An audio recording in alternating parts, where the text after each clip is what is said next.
नमस्कार दोस्तों। आज की खबर सुनकर आप हैरान रह जाएंगे। एक तरफ ईरान और इजराइल के बीच जंग भड़क रही है, दूसरी तरफ पाकिस्तान एक ऐसे समझौते में फंसा हुआ है जो इसे इस युद्ध में खींच सकता है। और अब पाकिस्तान के विदेश मंत्री इसहाक डार ने एक बड़ा दावा किया है कि उन्होंने ईरान और सऊदी अरब दोनों से बात कर ली है और अब उनकी वजह से सऊदी पर हमले रुके हैं। अब ये सच है या झूठ? पाकिस्तान युद्ध में उतरेगा या नहीं, और अगर उतरा तो क्या होगा? आज इसी सवाल का जवाब हम बिल्कुल साफ साफ देंगे, तो वीडियो को अंत तक देखिएगा, बीच में मत जाइए, क्योंकि सबसे जरूरी बात मैं आखिरी में बताने वाला हूं। तो दोस्तों, पहले हम थोड़ा बैकग्राउंड को समझ लेते हैं। ईरान और इजराइल के बीच जो लड़ाई चल रही है वो सिर्फ दो देश की लड़ाई नहीं है, यह पूरे मध्य पूर्व को अपनी चपेट में लेने वाली एक बड़ी आग है। और इस आग में एक तरफ इजराइल और अमेरिका और दूसरी तरफ ईरान और इसके साथ हिजबुल्लाह, हूती और उनके प्रॉक्सी। अब इसमें सऊदी अरब की क्या भूमिका है? अब सऊदी अरब पिछले कई सालों से ईरान का सबसे बड़ा दुश्मन रहा है। यमन में हूती जो हमले कर रहे हैं उनके पीछे ईरान के साथ माना जा रहा है, कि ईरान का सबसे बड़ा साथ और हाथ दोनों माना जा रहा है।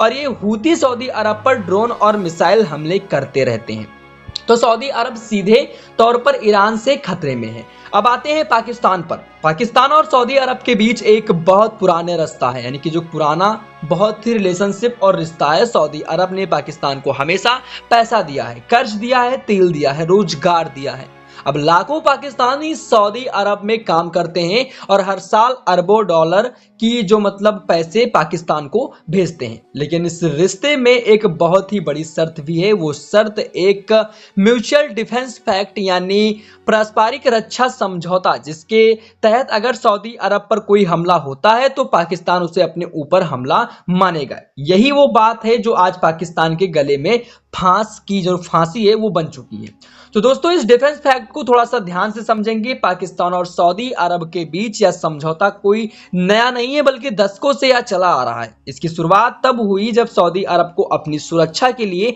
एक मजबूत मुस्लिम देश की सेना की जरूरत थी। और उस वक्त पाकिस्तान की आर्मी दक्षिण एशिया और मध्य पूर्व में सबसे बड़ी प्रोफेशनल मानी जाती थी। और इस पैक्ट के तहत पाकिस्तानी सेना के हजारों जवान और अधिकारी सऊदी अरब में तैनात रहे। उन्होंने सऊदी सेना की ट्रेनिंग दी और एक अनकही शर्त यह है कि जरूरत पड़ने पर पाकिस्तान अपनी सेना सऊदी अरब को भेजेगा। अब सवाल यह उठता है, क्या वो जरूरत अभी आ गई है?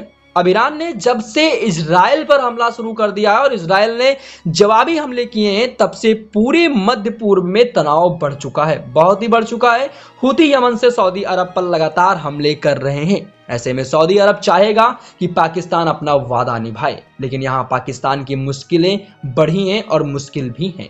एक तरफ है सऊदी अरब जो पाकिस्तान का सबसे बड़ा फाइनेंशियल बैकर है, उसे नाराज करना मतलब अपनी अर्थव्यवस्था को खुद बर्बाद करना। दूसरी तरफ है ईरान जो पाकिस्तान का सीधा पड़ोसी है। करीब 900 किलोमीटर की सीमा दोनों देशों के बीच। ईरान की दुश्मनी मोड़ लेना मतलब अपने घर में बगल में आग लगाना। तो पाकिस्तान क्या करने वाला है और पाकिस्तान क्या करेगा? यही सवाल है जिसका जवाब हम आगे देखेंगे। दोस्तों, पाकिस्तान चाहे भी तो इस वक्त किसी नए युद्ध में उतर नहीं सकता। क्यों? इसके लिए उसकी अपनी जमीनी हकीकत देखनी होगी। पहली मुश्किल है जो कि बलूचिस्तान पाकिस्तान का वो हिस्सा है जो सीधे ईरान से सटा हुआ है। यहाँ बिलोच यानी कि लिबरेशन आर्मी यानी वीएलए पिछले कई सालों से सक्रिय है। और वीएलए पाकिस्तान सेना यानी कि चेक पोस्ट, रेलवे और सरकारी ठिकानों पर लगातार हमले करती रहती है। इसके अलावा सीपीईसी यानी चाइना पाकिस्तान इकोनॉमी और इसके साथ कॉरिडोर का भी काम भी चल रहा है, जो पहले से खतरे में है। अगर पाकिस्तान ईरान के खिलाफ सऊदी अरब का साथ देता है तो ईरान बलूचिस्तान यानी कि वीएलए और मजबूत कर सकता है और पाकिस्तान अपने ही घर आग भड़का लेगा। दूसरी मुश्किल है अफगानिस्तान। पाकिस्तान की पश्चिमी सीमा पर तालिबान शासित अफगानिस्तान है। वहां से टीटीपी से यानी कि जो टीटीपी यानी तहरीफ एवं तालिबान पाकिस्तान के लड़ाके पाकिस्तान में घुसकर हमले करते हैं। इसके साथ साथ लाइन पर झड़पें आम हो गई हैं। पाकिस्तान सेना एक साथ कई मोर्चा में लड़ रही है। तीसरी मुश्किल है आर्थिक संकट। पाकिस्तान की अर्थव्यवस्था इस वक्त बहुत ही नाजुक हालत में है, जो कि आईएमएफ से कर्ज लेकर जिंदगी चल रही है। अब सोचिए कि पाकिस्तान की अर्थव्यवस्था पूरी तरह से डगमगा भी गई है और अगर ऐसा करता है तो इसकी अर्थव्यवस्था पूरी तरह से खत्म भी हो सकती है।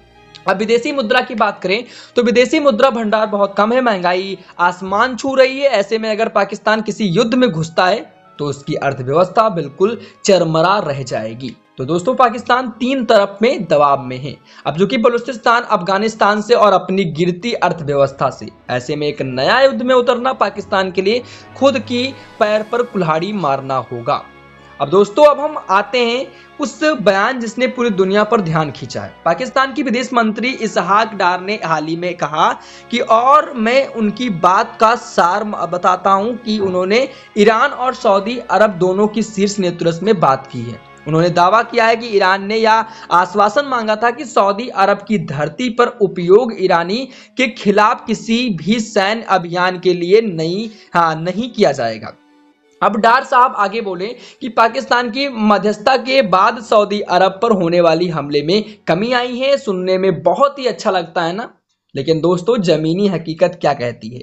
जमीन पर देखें तो सऊदी अरब पर हमले रुके नहीं हैं, हूती अभी भी हमले कर रहे हैं, ईरान की प्रॉक्सी ताकतें अभी भी सक्रिय हैं और सऊदी ईरान संबंधों में कोई बड़े सुधार नजर नहीं आया। तो फिर यह दावा क्यों किया गया? दोस्तों इसे समझने के लिए पाकिस्तान की घरेलू राजनीति को देखना होगा, जो कि पाकिस्तान में सरकार पर दबाव की वो दिखाएं कि देश के फॉरेन पॉलिसी काम कर रही है। जनता को यह बताना जरूरी है कि पाकिस्तान की आवाज दुनिया सुन रही है, लेकिन कहते हैं खुद का कटोरा खुद पीट लेना। या कूटनीतिक आर यानी कि पीआर है, यानी कि पब्लिक रिलेशंस असल में पाकिस्तान की इस मध्यस्थता को कोई ठोस नतीजा नहीं आया है। लेकिन एक बात जरूर कहना चाहूंगा कि पाकिस्तान ने यह कोशिश की है कि दोनों पक्षों से बात करें। इसमें कम से कम या तो पता चलता है कि पाकिस्तान खुद को नेचुरल रखना चाहता है, ना सऊदी का दुश्मन ना ईरान का दुश्मन बनना चाहता है। तो दोस्तों अब मैं आपको वो आंकड़ा बताता हूं जो सुनकर आप सच में चौंक जाएंगे।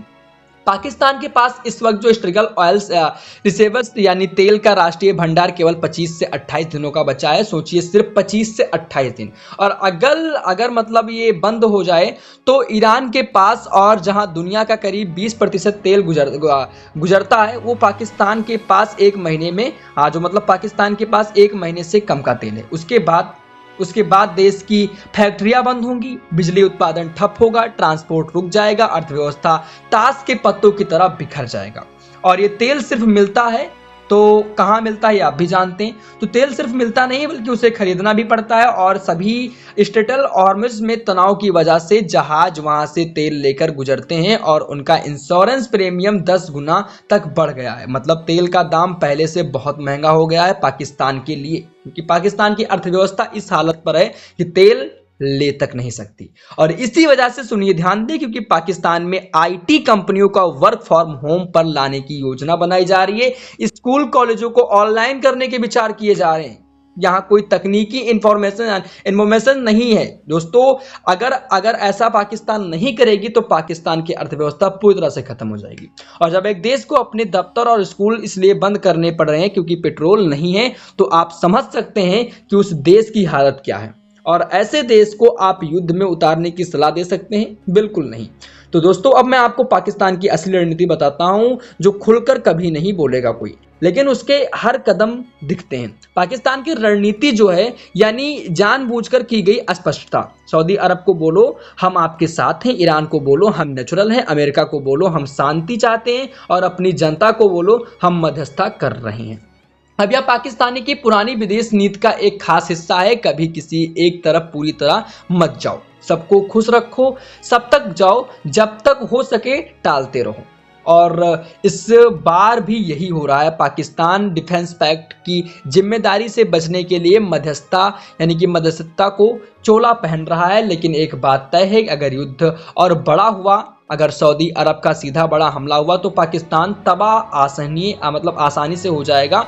और उस वक्त कितना टिक पाएगा ये तो आप खुद जानते हैं, या देखने वाली बात भी होगी। तो दोस्तों आज हमने देखा कि पहली बात, पाकिस्तान और सऊदी अरब के बीच डिफेंस पैक्ट की पाकिस्तान पर बहुत बड़ा दबाव बनता है। दूसरी बात, पाकिस्तान अभी भी बलूचिस्तान, अफगानिस्तान और आर्थिक संकट में इतना उलझा हुआ है कि नया युद्ध उसके लिए सच में बर्बादी कर देगा उसका। तीसरी बात, जो यफयम डार का मध्यस्थता वाला दावा ज़्यादा डिप्लोमेटिक पीआर में जमीनी सच्चाई नहीं है। और चौथी बात यह है, तेल संकट पाकिस्तान की सबसे तत्कालिक और सबसे बड़ी चुनौती है और इसलिए पाकिस्तान की अर्थव्यवस्था पूरी तरह से खत्म हो सकती है।